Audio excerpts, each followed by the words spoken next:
بسم اللہ الرحمن الرحیم۔ السلام علیکم۔ ایک مرتبہ ملک الموت یعنی حضرت عزرائیل علیہ السلام حضرت یعقوب علیہ السلام کے پاس پہنچے تو حضرت یعقوب علیہ السلام نے پوچھا، کیا تم میری روح قبض کرنے کے لیے آئے ہو یا مجھ سے ملاقات کرنے کے لیے آئے ہو؟ تو ملک الموت نے عرض کیا، اے اللہ کے پیغمبر، میں روح قبض کرنے کے لیے نہیں آیا ہوں بلکہ آپ سے ملاقات کے لیے آیا ہوں۔ تو حضرت یعقوب علیہ السلام نے فرمایا، ٹھیک ہے، لیکن جب تم میری روح قبض کرنے کے لیے آؤ تو کوئی قاصد میری طرف روانہ کرنا، کوئی پیغام میری طرف بھیج دینا۔ تو ملک الموت نے کہا کہ میں جب آپ کی روح قبض کرنے کے لیے آؤں گا تو اس سے پہلے 2 یا 3 قاصد کو آپ کی طرف روانہ کروں گا اور وہ آپ کو اطلاع دے دیں گے۔ چنانچہ ایک وقت آیا جب ملک الموت حضرت یعقوب علیہ السلام کے پاس اچانک آ گئے اور روح قبض کرنے کی بات کہی۔ تو یعقوب علیہ السلام نے فرمایا کہ تم نے تو مجھ سے کہا تھا کہ میں کوئی قاصد بھیجوں گا، کوئی پیغام دینے والے کو آپ کے پاس بھیجوں گا، آپ اچانک روح قبض کرنے نہیں آؤ گے۔ تو ملک الموت نے کہا کہ میں نے آپ کی طرف قاصد بھیجے تھے اور وہ بھی 3 قاصد بھیجے تھے۔ حضرت یعقوب علیہ السلام نے کہا، وہ کون سے قاصد ہیں؟ ملک الموت نے فرمایا، پہلا قاصد یہ تھا، آپ کی داڑھی اور سر کے سیاہ بال جو ہوں گے وہ سفید ہونے لگیں گے۔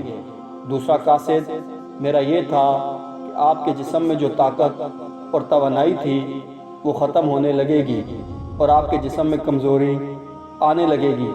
اور تیسرا قاصد میرا یہ تھا کہ آپ کی کمر جو بالکل سیدھی تھی وہ آہستہ آہستہ جھکنے لگے گی۔ تو یہ 3 نشانیاں ملک الموت نے بتلائی اور ملک الموت یعنی حضرت عزرائیل علیہ السلام نے فرمایا، یار مرنے والے کے پاس تقریباً میرے قاصد آتے رہتے ہیں لیکن لوگ ان کو نہیں سمجھتے، لوگ ان کو نہیں مانتے ہیں۔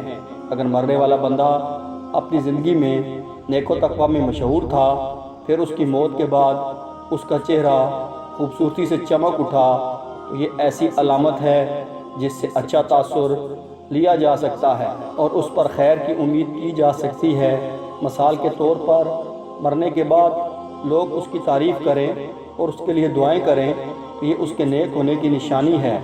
اسی طرح زندگی میں اچھے لوگوں کی صحبت بھی انسان کے نیک ہونے کی نشانی ہے۔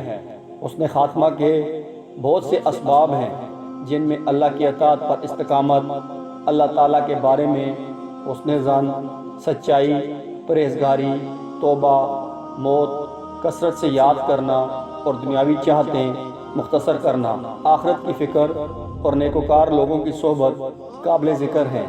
ناظرین، روح جب جسم کو چھوڑنے کے لیے بالکل تیار ہو یعنی موت سے تقریباً 24 گھنٹے پہلے، تو ہاتھوں، پاؤں، گھٹنوں کی جلد پر محسوسات ختم ہو جاتی ہیں اور ان کا رنگ بدلنا شروع ہو جاتا ہے اور یہ نیلا یا ارغوانی رنگ اختیار کرنا شروع کر دیتا ہے۔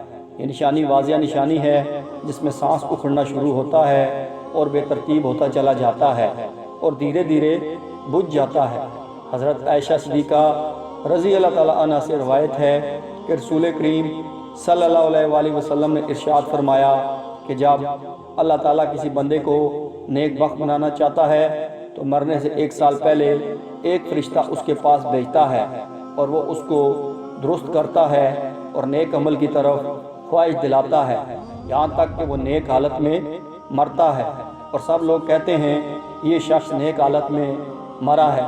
اور جب ملک الموت حاضر ہوتا ہے اس وقت اللہ تعالیٰ اس کی آخرت میں رہنے کی جگہ یعنی وہاں کے سامان اور راحتوں کو جو اللہ پاک نے اس کے لیے مہیا کر رکھے ہیں، تیار کر رکھے ہیں، اس کو دکھا دیتا ہے تو اس کی روح خوش ہو کر نکلنے کا قاصد کرتی ہے۔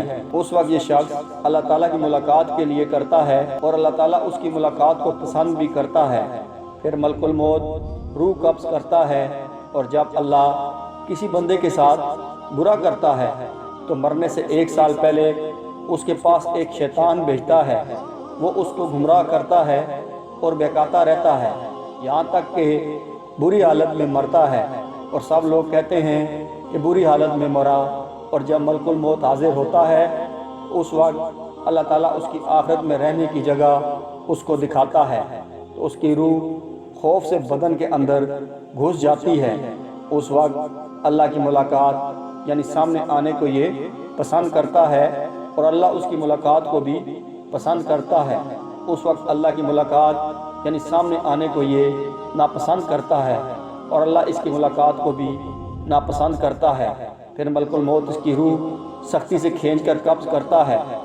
کتاب الفضا کے مصنف اس حدیث کی تشریح میں کہتے ہیں کہ ملک الموت کے بلانے پر جان اس طرح نکلتی ہے جیسے سپیرا شام کو اس کے سراغ سے بلائے، اور مومن اور کافر دونوں کے جسموں سے روح نکلنے کی حالت یکساں ہوتی ہے۔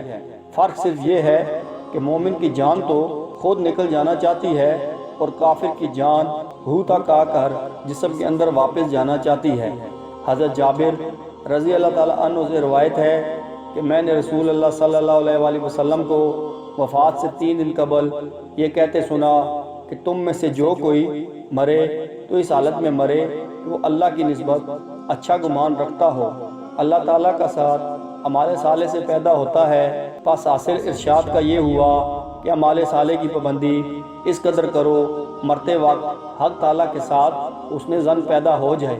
حضرت انس رضی اللہ تعالیٰ عنہ نے فرمایا کہ رسول کریم صلی اللہ علیہ وآلہ وسلم نے ارشاد فرمایا کہ دیکھو تم میں سے جو کوئی مرے تو اس حالت میں مرے کہ وہ اللہ پاک کی نسبت اچھا گمان رکھے، کیونکہ اللہ سے اچھا گمان رکھنا جنت کی قیمت ہے، یعنی جس کو حق تعالیٰ سے حسن ظن پیدا ہو گیا وہ جنت میں چلا گیا۔ روایت ہے حضرت عمر رضی اللہ تعالیٰ عنہ سے فرمایا کہ رسول کریم صلی اللہ علیہ وآلہ وسلم نے جب اللہ تعالیٰ کسی بندے کو دوست رکھتا ہے اس کو کرتا ہے شہد جیسی خوشگوار چیز دیتے ہیں، یعنی اعمال صالح اور اخلاق حسنہ کی توفیق عطا فرما دیتے ہیں۔ صحابہ نے کہا کہ کس طرح شیرین کرتا ہے؟ آپ نے فرمایا مرنے سے پہلے نیک کام کرتا ہے یہاں تک کہ اس کے پڑوسی اس سے خوش ہو جاتے ہیں۔ حضرت سلمان فارسی رضی اللہ تعالیٰ عنہ سے روایت ہے کہ میں نے رسول کریم صلی اللہ علیہ وآلہ وسلم کو فرماتے سنا کہ میت کو موت کے وقت پیشانی سے اگر پسینہ آئے، آنکھ سے آنسو اور ناک کے سوراخ کشادہ ہوں تو یہ اللہ کی رحمت ہے جو اس پر نازل ہوئی ہے۔ گلے میں آواز پل پلٹ کر کھائی، جیسا کہ جوان اونٹ کا گلا گھونٹنے سے آواز آتی ہے، اور اس کا رنگ بدرنگ ہو جائے اور منہ سے جھاگ نکلے، یہ اللہ کا عذاب ہے۔ ناظرین گرامی، اللہ تعالیٰ نے عرش کے نیچے درخت پیدا کیا ہے، اس کے پتے تمام کلائق کی گنتی کے برابر ہیں۔ اس کا نام ہے شجاعت المنتہا۔ جب بندہ کی عمر ختم ہو جاتی ہے تو 40 دن باقی رہ جاتی ہے تو حضرت اسرائیل علیہ السلام کے سامنے اس کا ایک پتا گر جاتا ہے، اس پر اس بندے کا نام لکھا ہوتا ہے۔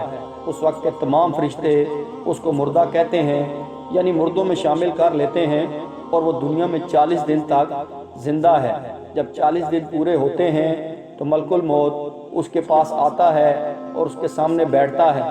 اس وقت بندہ اپنی موت کی تکلیف میں ہوتا ہے۔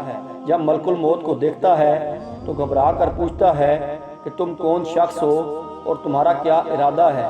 وہ کہتا ہے کہ میں ملک الموت ہوں، مجھے تمہاری روح قبض کرنے کا حکم ہوا ہے۔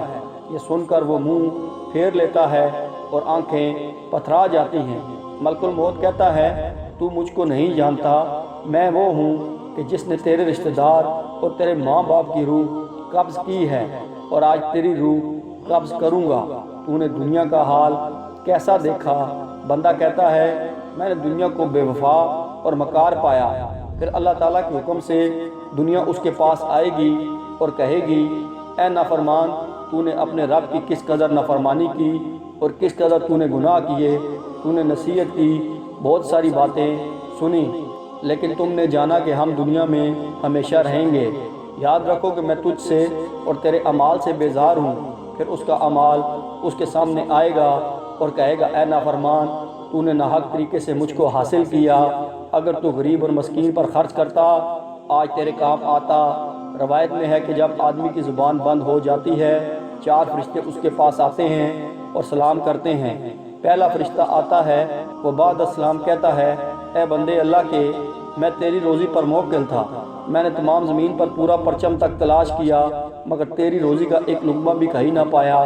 پھر دوسرا فرشتہ آتا ہے اور سلام کے بعد کہتا ہے، اے اللہ کے بندے، میں تیرے پانی پر موکل تھا، میں نے تمام زمین پر پورا پرچم تک تلاش کیا مگر تیرے پینے کو ایک قطرہ پانی کہیں نہ پایا۔ یہ تیسرا فرشتہ آتا ہے اور سلام کے بعد کہتا ہے، اے بندے اللہ کے، میں تیری سانس پر موکل تھا، میں نے تمام زمین پر پورا پرچم تک تلاش کیا، تیرے واسطے ایک سانس بھی کہیں نہ پایا۔ پھر چوتھا فرشتہ آتا ہے اور سلام کے بعد کہتا ہے، اے بندے اللہ کے، میں تیری عمر پر موکل تھا، میں نے تمام زمین پر پورا پرچم تک تلاش کیا مگر تیری عمر کا ایک حصہ بھی نہیں پایا۔ اس کے بعد نامہ اعمال لکھنے والے دو فرشتے اس کے پاس آتے ہیں اور سلام کے بعد کہتے ہیں، اے اللہ کے بندے، ہم تیرے اعمال لکھنے پر موکل تھے۔ وہ نامہ اعمال اس کو دکھائیں گے اور کہیں گے، یہ تیرا نامہ اعمال ہے۔ اس وقت میت کی آنکھوں سے آنسو جاری ہوتے ہیں اور دائیں بائیں دیکھتا ہے اور نامہ اعمال پڑھنے سے ڈرتا ہے۔ اس کے بعد ملک الموت اس کی روح قبض کرتے ہیں۔ روایت میں ہے کہ ربی بن انس رحمۃ اللہ علیہ سے کسی نے پوچھا کہ ملک الموت تنہا ہی سب کی روح قبض کرتے ہیں یا ان کے ساتھ اور فرشتے بھی کام میں شریک ہوتے ہیں؟ تو فرمایا، روح قبض کرنے کا کام انہی کے حوالے ہے، لیکن اس کام پر ان کے ساتھ بہت سے فرشتے مدد کے واسطے دیے گئے ہیں اور ملک الموت ان کے سردار ہیں، ان کا ہر قدم دنیا کے پرچم کے برابر ہے۔ پھر ربی بن انس سے پوچھا، مومنین کی روح کہاں رہتی ہے؟ فرمایا، 7ویں آسمان کے اوپر سدرۃ المنتہا کے پاس۔ حضرت ابو ہریرہ رضی اللہ تعالیٰ عنہ راوی ہیں کہ سرکار دو عالم صلی اللہ علیہ وآلہ وسلم نے ارشاد فرمایا، جب انسان مر جاتا ہے تو اس کے اعمال کے ثواب کا سلسلہ اس سے منقطع ہو جاتا ہے مگر 3 چیزوں کے ثواب کا سلسلہ باقی رہتا ہے۔ نمبر 1 صدقہ جاریہ، نمبر 2 راستے میں پڑی اینٹ جس سے راہگیر نفع حاصل کریں، اور نمبر 3 صالح اولاد جو مرنے کے بعد اس کے لیے دعا کرے۔ ایسے اعمال جن کا تعلق دنیاوی زندگی سے ہوتا ہے، ان کے اثرات مرنے کے بعد دنیا میں ہی ختم ہو جاتے ہیں۔ اللہ پاک ہمیں نیک اعمال کرنے کی توفیق عطا فرمائے اور ہمارا خاتمہ ایمان پر فرمائے، آمین ثم آمین۔